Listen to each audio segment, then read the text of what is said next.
Hey guys! Welcome back to my YouTube channel once again. So, as you can see guys, nakikita nyo na mayroon tayong minced meat saka 2 eggs. So, syempre, ang gagawin natin dito is gagawa po tayo ng steam eggs. As you can see, as usual, na lagi ko ginagawa, bawat nagluluto ko o bawat ginagawa kong video is just only simple ways cooking. As simple lang talaga siya.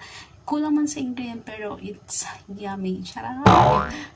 O, sabi nga, hindi naman natin kailangan talaga ng maraming ingredient para mapasarap ang pagkain.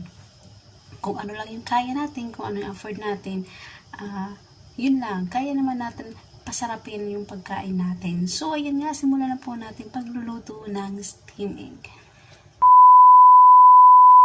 So, ayan nga po, nagprepare na po tayo ng bowl. Lalagay po natin yung minced meat. And then, after that, i-mix din natin yan ng dalawang itlog natin, yung 2 eggs. Then after, mix it well.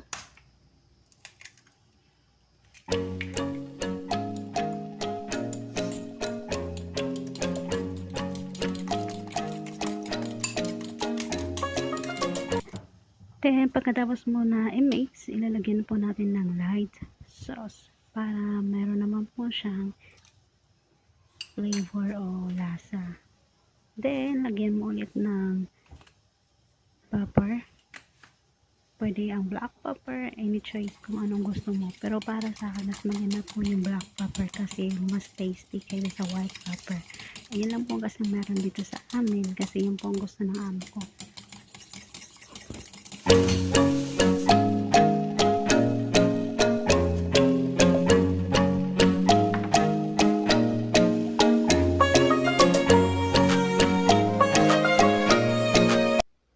Nag-prepare na po tayo ng kawali para ipakuluan natin ating steam egg. So, ang kailangan lang po natin gawin ay lagyan ng cling wrap para hindi pumasok ng tubig.